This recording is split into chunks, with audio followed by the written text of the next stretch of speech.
जय माता दी।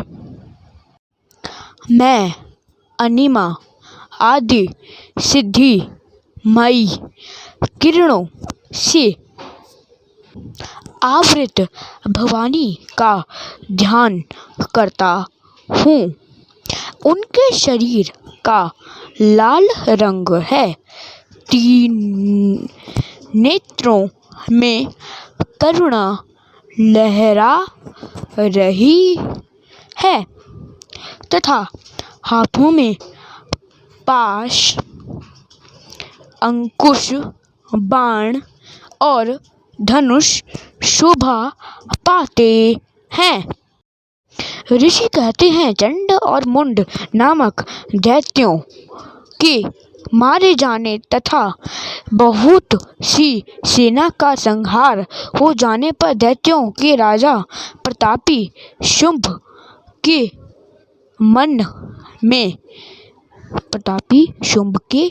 में बड़ा क्रोध हुआ और उसने दैत्यों की संपूर्ण सेना को युद्ध के लिए कुछ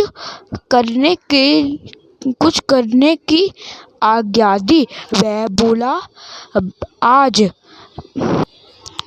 उदयुद नामक 86 दैत्य सेनापति अपनी सेनाओं के साथ युद्ध के लिए प्रस्थान करें।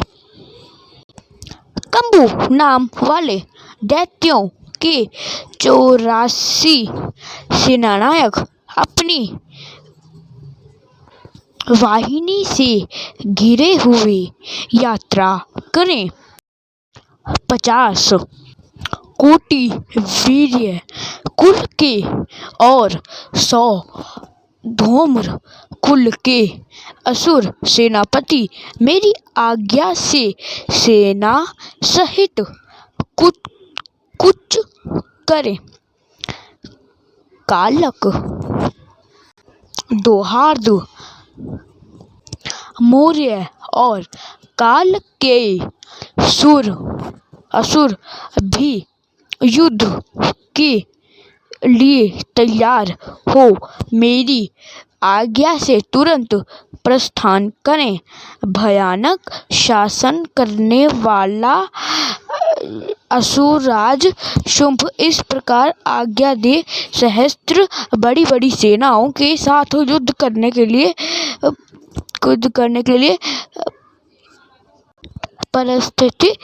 परिस्थित हुआ। उसकी अत्यंत भयानक सेना आती देख चंडिका ने अपने धनुष की टंकार से पृथ्वी और आकाश के बीच का भाग गुंजा दिया।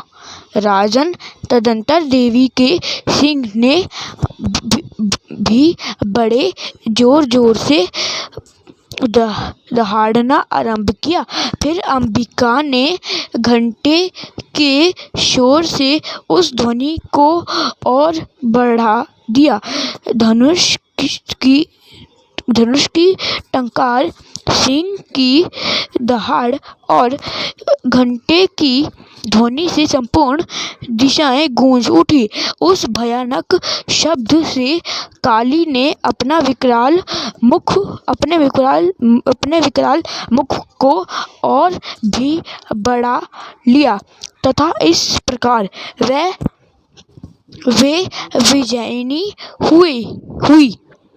उस तुमुल नाद को सुनकर दैत्यों की सेनाओं ने चारों ओर से आकर चंडिका देवी तथा सिंह तथा काली देवी को क्रोधपूर्वक घेर लिया। राजन, इसी बीच में असुरों के विनाश तथा देवताओं के अभ्युदय के लिए ब्रह्मा, विष्णु, कार्तिकेय, विष्णु तथा इंद्र आदि देवों की शक्ति जो अत्यंत पराक्रमी और बल से संपन्न थी उनके शरीर से निकलकर उन्हीं के रूप में चंडिका देवी के पास गई। जिस देवता का जैसा रूप वैसी वेशभूषा और जैसा वाहन है, ठीक वैसे ही साधनों से संपन्न हो उसकी शक्ति असुरों से युद्ध करने के लिए आई। सबसे पहले हंस युक्त विमान पर बैठी हुई अश्वसूत्र और कमंडलू से सुशोभित ब्रह्मा जी की शक्ति उपस्थित हुई, जिसे ब्रह्माणी कहते हैं। महादेव जी की शक्ति वृषभ पर आरूढ़ हो हाथों में श्रेष्ठ त्रिशूल धारण किए, महानाग का कंकण पहने, मस्तक में चंद्ररेखा से विभूषित हो वहां आ पहुंची। कार्तिकेय जी शक्ति रूपा जगदम्बिका उन्हीं का रूप धारण किए श्रेष्ठ मलु पर आरूढ़ हो हाथ में शक्ति लिए दैत्यों से युद्ध करने के लिए आई।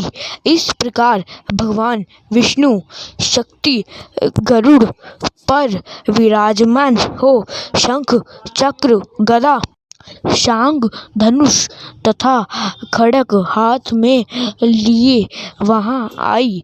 अनुपम यज्ञ वाराह का रूप धारण करने वाली श्री हरि की जो शक्ति है,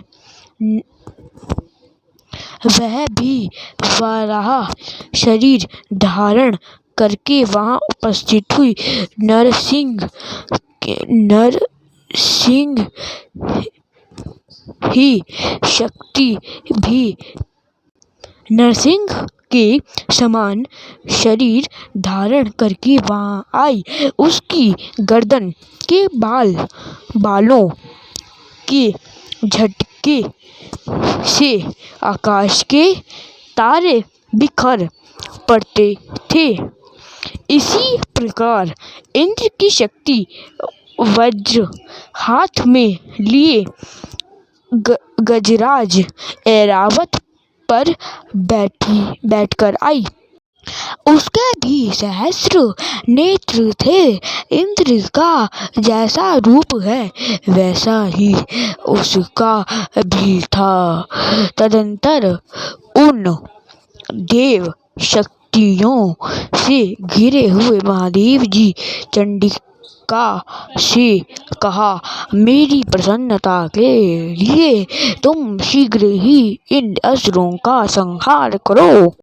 तब देवी के शरीर से अत्यंत भयानक और परम उग्र चंडिका शक्ति प्रकट हुई, जो सैकड़ों गिद्धड़ियों की भांति आवाज करने वाली थी। उस अपराजिता देवी ने धूमिल जटा वाले महादेव जी से कहा, भगवान आप शुभ निशुंभ दूत के पास दूत बनकर जाइए और उन अत्यंत गवीले दानव शुभ एवं निशुंभ दोनों से कहिए, साथ ही उनके अतिरिक्त भी जो दानव युद्ध के लिए वहां उपस्थित हो उनको भी यह संदेश दीजिए, दैत्यों यदि तुम जीवित रहना चाहते हो तो पाताल को लौट जाओ। इंद्र को त्रिलोकी का राज्य मिल जाए और देवता यज्ञ भाग का उपभोग करें। यदि बल के घमंड में आकर तुम युद्ध की अभिलाषा रखते हो तो जाओ, मेरी शिवाएं तुम्हारे कच्चे मांस से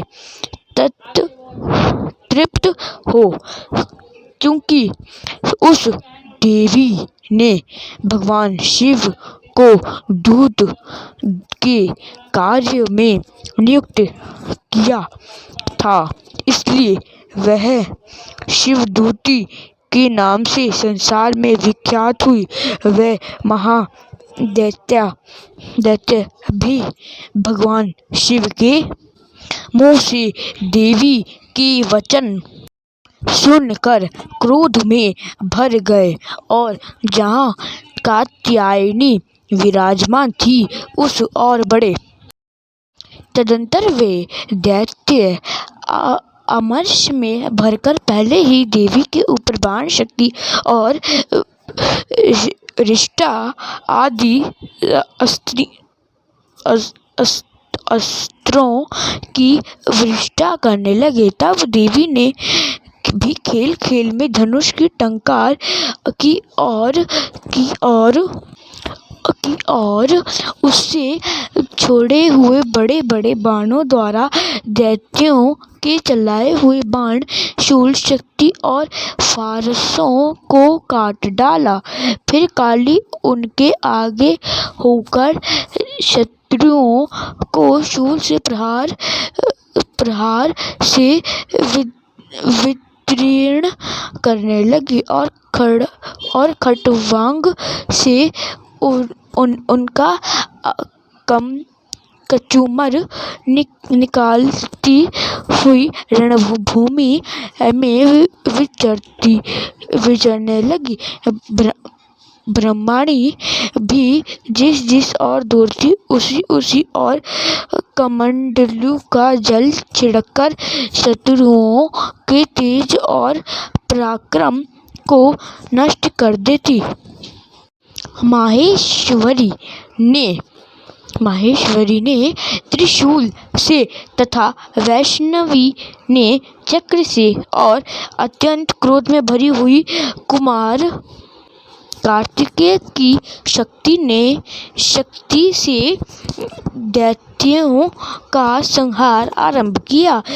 इंद्र शक्ति के वज्र प्रहार से विदीर्ण हो सैकड़ों दैत्य दानव रक्त की धारा बहाते हुए पृथ्वी पर सो गए।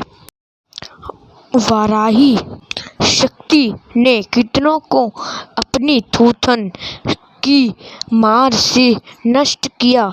दाढ़ों के अग्रभाग से कितनों की छाती छेद डाली तथा कितने ही दैत्य उनके चक्र की चोट से विदीर्ण होकर गिर पड़े। नरसिंह भी दूसरे महादैत्यों अपने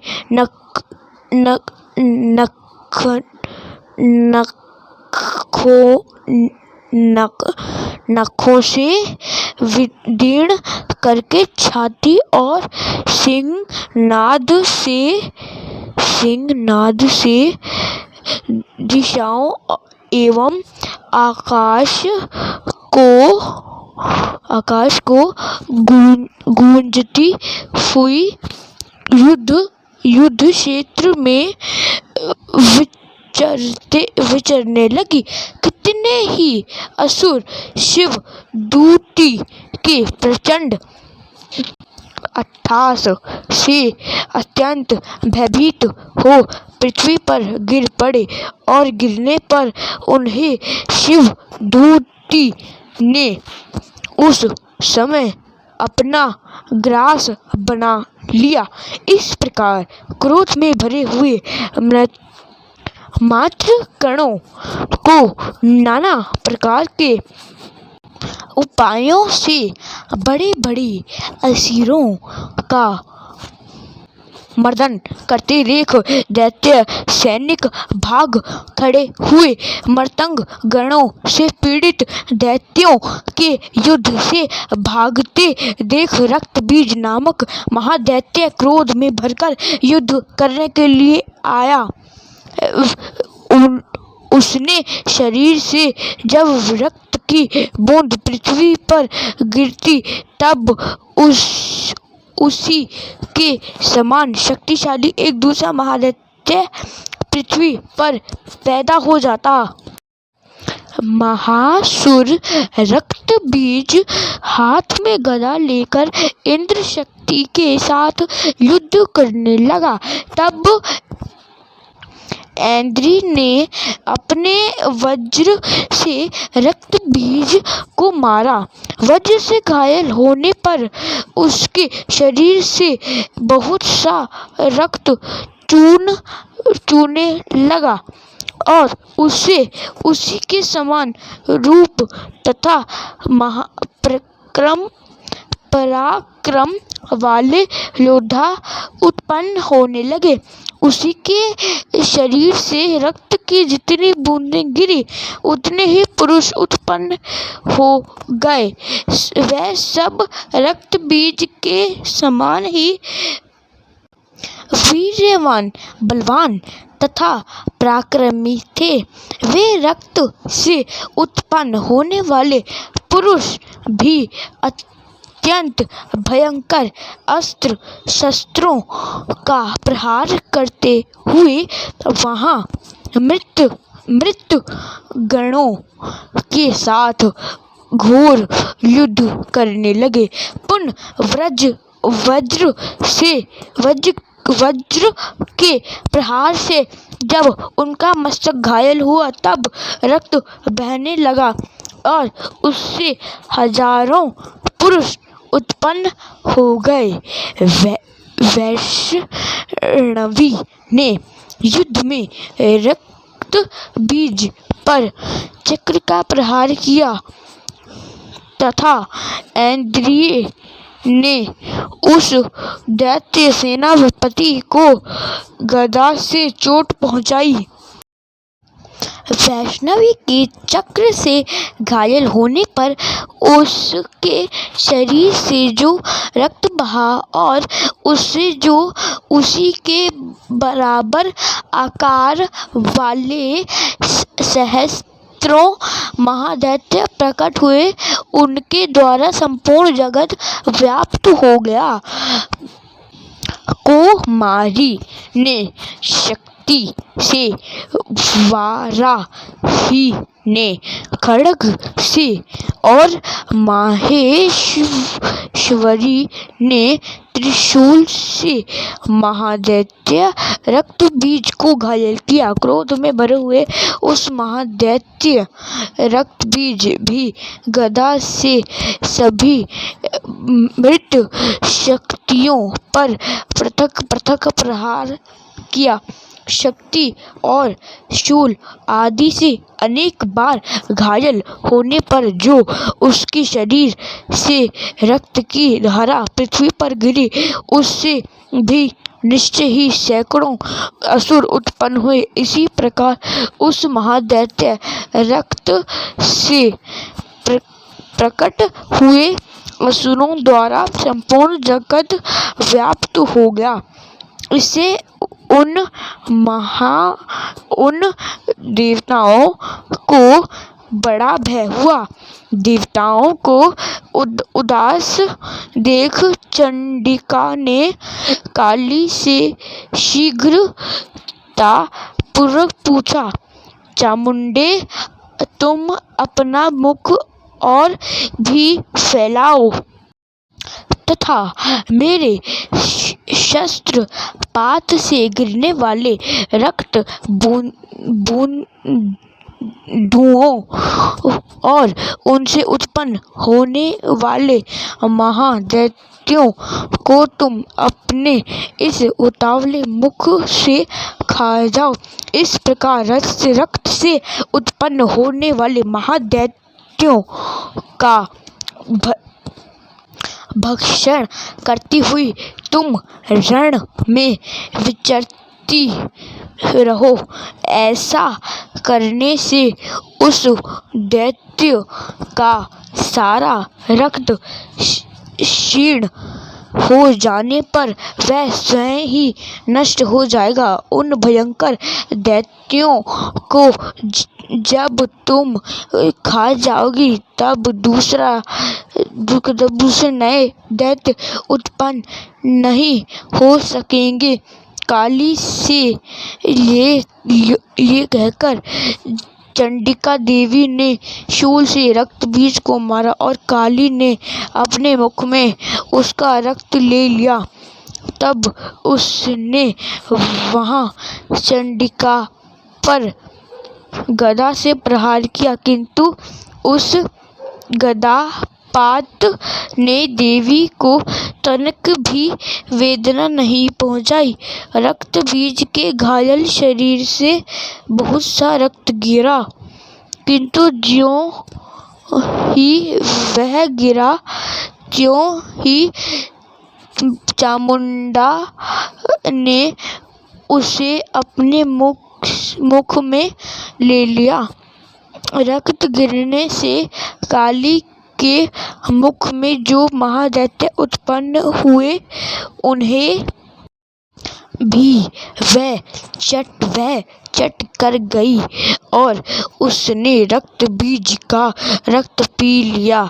तदंतर देवी ने रक्त बीज को, जिसका रक्त चामुंडा ने पी लिया था, वज्र, बाण, खड्ग तथा रिष्टि आदि से मार डाला। राजन, इस प्रकार शस्त्रों के समुदाय से आहत एवं रक्तहीन हुआ महादैत्य रक्त बीज पृथ्वी पर गिर पड़ा। नरेश्वर, इस देवताओं को अनुपम हर्ष की प्राप्ति हुई और मातृगण उन असुरों के रक्तपान से मद से उद्धत सा होकर नृत्य करने लगा। जय माता दी।